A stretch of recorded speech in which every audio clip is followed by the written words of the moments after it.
Ukraine trapped Putin's troops in Kupiansk. It is Tuesday, January 20, 2026, and we are witnessing one of the most baffling disconnects between propaganda and reality in modern military history. Subscribe to Defense Reports, your go-to source for timely, in-depth military and defense reports. I'm Alex Hull. Join me with Arya in the latest podcast by Defense Report for sharp, no-nonsense breakdowns of the latest in global defense news, military technology, and strategic developments. And today we're going to cover a story that, well, it sounds impossible, but it's being confirmed by multiple intelligence sources on the ground. We are looking at a parallel reality in the city of Kupiansk. See, according to the Kremlin, this city was conquered months ago. Medals were awarded, promotions were given. But today, the truth has effectively shattered that narrative. Not only is the city still flying the Ukrainian flag, but the Russian troops sent to stage the victory are now the ones trapped, starving, and completely surrounded. And when we dig into the details of this encirclement, it gets disturbing and fast. We're going to talk about Russian soldiers trying to infiltrate the city by crawling through empty gas pipelines, like moles. And we really have to unpack the flags for food disaster. I mean, it's this incredible logistical failure where surrounded troops begged for rations and, they received patriotic banners instead. Plus, we have verified reports of cavalry charges. Yes, actual horses being used in 2026. And on top of that, a major geopolitical signal from China that suggests the economic clock is ticking much, much faster than Moscow admits. And finally, we'll look at the resilience of the Ukrainian defense, specifically how they are countering these new weird war tactics with some really high-tech interceptors. It is a packed deep dive today, so let's get into it. Okay, take us into the command bunker. How do we even end up in a situation where a general gets a medal for a victory that never actually happened? To understand the how, you have to understand the culture of the Russian chain of command right now. We need to go back to late 2025. You have General Sergei Kuzovlev and Defense Minister Andrei Belousov. They're reporting directly to Vladimir Putin. And the pressure to show progress, it's immense. So they deliver a report that is, well, glowing. They claimed Kupiansk, which is a critical rail hub in the Kharkiv region, was completely captured and effectively in cleansing mode. Okay, let's clarify cleansing mode for our listeners. In military terms, that usually means the heavy combat is over, right? Right. You're just sweeping rooms, checking IDs. Exactly. It implies total operational control. So the Kremlin, they just accepted this report as absolute fact. They were so confident in this assessment that General Kuzovlev was awarded the Hero of Russia medal. The highest honorary title in the Russian Federation. The highest. He got the Gold Star, the handshake, the national television coverage. The narrative was set. Kupiansk is ours. But the map on the ground didn't change. Not even close. And the people who noticed first weren't Western intelligence. They were the Russian Z channels on Telegram. These pro-war, ultra-nationalist bloggers who usually cheer for every advance. Right. But in this case, they are absolutely furious. They're calling it a stinking lie. And their anger comes from a very visible, undeniable fact. On January 13th, just a week ago, the Ukrainian Kartia Brigade raised the Ukrainian flag over the city hall in Kupiansk. So you have this total split-screen reality. On Russian state TV, the general is a hero who took the city. But on the Telegram feeds, you can see the Ukrainian flag flying over the city center. That is a massive discrepancy. It is, and it creates a tactical nightmare for the soldiers on the ground. Because if your general says the city is taken, you can't exactly report that you're under fire from the city center. Because that would be contradicting the hero of Russia. You'd be contradicting a national hero, so the lie itself effectively traps the soldiers. Speaking of traps, let's look at the actual human cost here. Who is left in Kupiansk? This is the real tragedy of this virtual victory. Based on intelligence intercepts and ground reports, there are roughly 120 Russian soldiers currently trapped in the industrial and northern outskirts of the city. 120 men.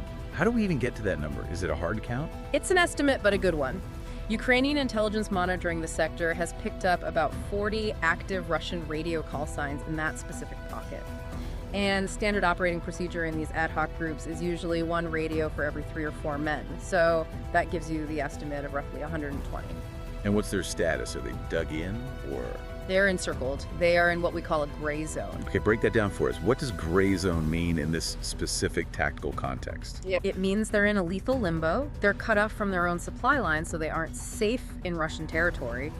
But they haven't established any kind of foothold in the city, so they aren't occupying it either. They can't retreat because their command insists the city is already taken. Retreating would expose the general's lie.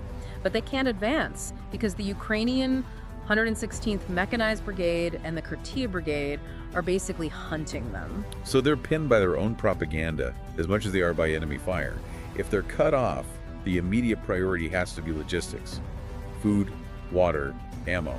How are they surviving? Well, they tried to solve that. The surrounded troops managed to get in contact with their headquarters. They requested an air bridge, basically asking for heavy lift drones to drop supplies. This is pretty standard now. You fly in rations, batteries, ammunition to keep a unit fighting. And this is where the story takes that really dark turn you mentioned at the start. It really does. Russian command received the request. But apparently, the priority wasn't the physical survival of the men, it was maintaining the narrative. They needed video evidence to prove to Moscow that the city was indeed taken, to cover their backs. So instead of sending food or water, the drones dropped flags. You're kidding. They send flags to starving men. Patriotic banners. The orders were explicit. Take these flags, wave them in visible locations, and film it. The command needed that footage to send up the chain. They essentially used their very limited drone payload capacity to ship propaganda props instead of life-saving supply. That's tactical nihilism. It suggests the video clip is literally more valuable to the general than the actual combat capability of his troops. It creates this deeply cynical feedback loop. The soldiers know they're being sacrificed for a PR stunt, and reports we're seeing indicate morale in that sector has completely collapsed. The kill ratio in the battle for Kupiansk right now is estimated at 1 to 27. Let's just pause on that number, 1 to 27. For every one Ukrainian soldier lost, Russia is losing 27. That is the assessment shared with British intelligence. It's a staggering disparity. An attacker usually expects higher casualties, maybe 3 to 1, but 27 to 1 isn't a battle. It's a meat grinder. It's a meat grinder. And the tragedy is that these men are being fed into this kill zone primarily to validate a medal that's already been pinned on a general's chest. If the main force is encircled and the kill ratio is that lopsided, the logical move is to reinforce them or pull them out. But they can't pull them out because of the lie. So how are they trying to get more men in? You mentioned moles. Right. This is where desperation just drives innovation, I guess. Since the Russian forces don't actually control the city, they can't use the roads. Because they're covered by Ukrainian fire control. Exactly. So to keep up the appearance of having a presence, Russian infantry groups, and we're talking very small teams, 1 to 3 men, are attempting to infiltrate via empty gas pipelines. They are literally crawling through the utility infrastructure. Yes. Crawling through pipes, trying to navigate storm drains, or sneaking in from the riverbanks and through basements. The Kurtia Brigade actually describes it as whack-a-mole. Which implies the Ukrainians are just waiting for them. They are. Ukrainian drone operators are monitoring the exits of these pipelines. As soon as a Russian soldier pops out, he's targeted. It's not a tactical assault designed to take ground. It's infiltration for the sake of infiltration. The goal isn't to hold territory militarily, but to get a boots-on-the-ground presence just long enough to radio in and say, "We are in the city center," even if that presence only lasts 5 minutes. It sounds like the entire strategy is built around creating this virtual victory. So what happened to General Kuzovlev? When a lie this big is exposed, especially with the enemy flag flying over the city, is there any accountability? It's murky, but very telling. Reports say Kuzovlev disappeared shortly after the lie started to unravel, specifically after President Zelensky visited the Kupiansk front lines personally. Which is a massive PR disaster for Russia. If the enemy president can visit the front you claim to have conquered, you clearly haven't conquered it. Exactly.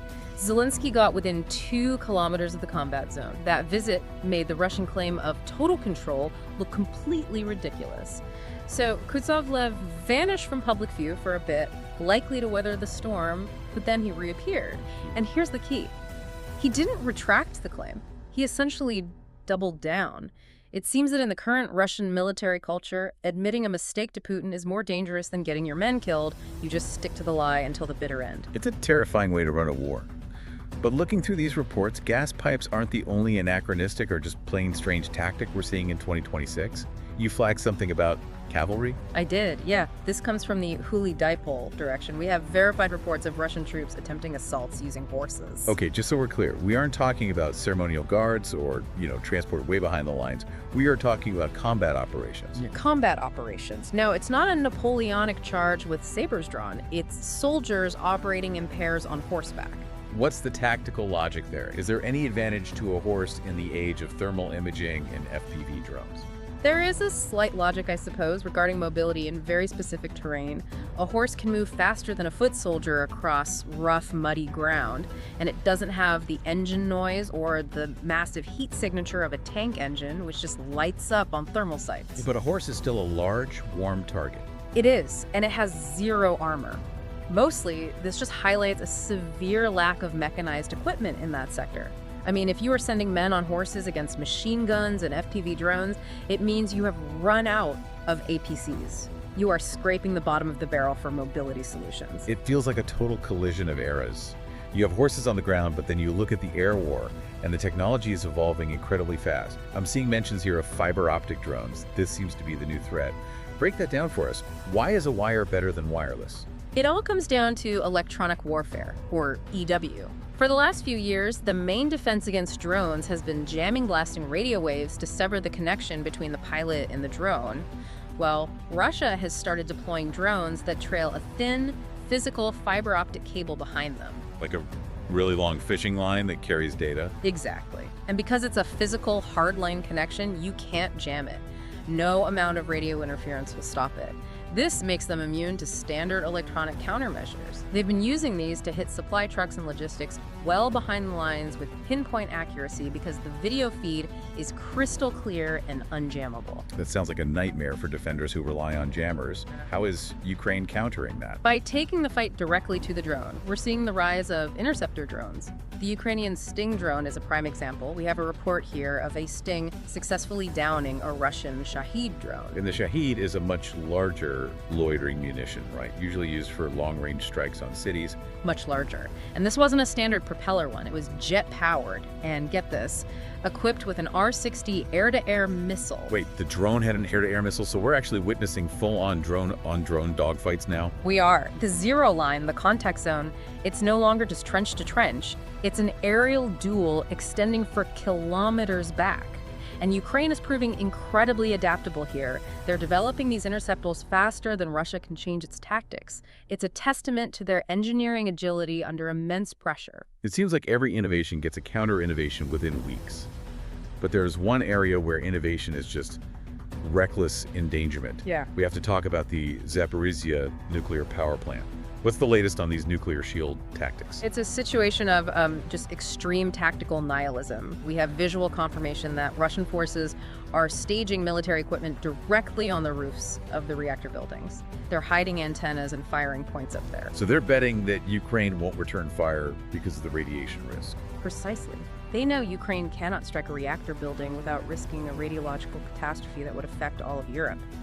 So they're using the reactor as a physical sanctuary for their gear. It creates a safe zone for them to fire from, effectively holding the whole region hostage to the threat of a nuclear accident. Is using the threat of an apocalypse as cover for a sniper's nest. That is exactly what it is. And it just shows a complete disregard for any safety norms. All of this, the horses, the fiber optic drones, the occupation of the power plant, it requires immense resources. And Russia has been burning cash and manpower for years now. We have some economic data here that suggests the facade is really starting to crack. The cracks are getting wider, and you can see it in the receipts. First, the human cost. Russia has lost over 1.1 million troops since 2022. That is a staggering demographic blow that will be felt for generations. But financially, 2025 was just brutal for them. Oil and gas revenues dropped to a 5-year low, down 24%. And for a petrostate, that isn't just a bad quarter. That is the budget. That is how you pay the soldiers. That's the piggy bank. Their sovereign wealth fund, basically their national savings account for emergencies, is reportedly half empty. They're burning through their savings just to keep the war machine running. But the biggest shock came just a few weeks ago, on January 1st, 2026. And this involves China, their key partner. It does. China has been Russia's economic lifeline, buying up their energy when Europe stopped. But on January 1st, China halted electricity purchases from Russia. Just cut the cord. Why? Price. Russia, desperate for revenue, tried to raise the export prices. They wanted to charge China more than domestic Chinese rates. And Beijing essentially said no thanks and pulled the plug. That feels like a massive diplomatic signal. It's not just about the electric bill. It is. It shows that the no limits partnership has very real limits. China is looking out for China. They are not going to subsidize Putin's war if the price isn't right. Losing that revenue stream when you're already down 24% on oil is a strategic squeeze the Kremlin was not planning for. So the money's getting tight. Their key partner is pushing back. How is the Kremlin handling this domestically? You can't hide a half-empty bank account forever. They're pivoting from prosperity to ideology. They can't promise a good economy anymore, so they're preparing the population for a forever war. We're seeing this in the United Russia party list for the upcoming 2026 Duma elections. Oh, on the ticket. It's not the technocrats or the economists who used to run the show. It's the hardliners, Dmitry Medvedev, Sergei Lavrov, and notably, mill bloggers like Yevgeny Podobny. So they are bringing the internet propaganda guys, the ones we talked about earlier who were angry about Kupiansk, into the actual government. They're trying to co-opt them.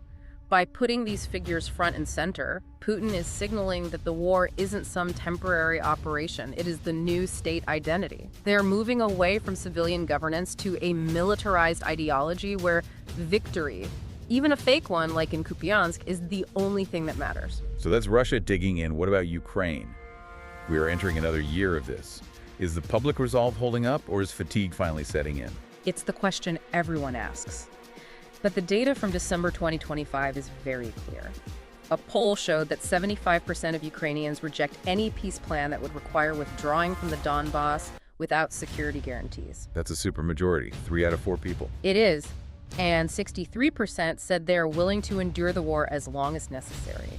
Despite the blackouts, despite the terror bombings, the resolve hasn't cracked. If anything, the Russian brutality seems to have hardened it. They understand that a ceasefire without guarantees just gives Russia time to reload. And they aren't fighting alone. We are still seeing significant aid packages arriving. Absolutely. Just recently, Finland announced another 98 million euros in aid. The UK is opening a defense startup hub right in Kyiv to help accelerate that drone technology we talked about.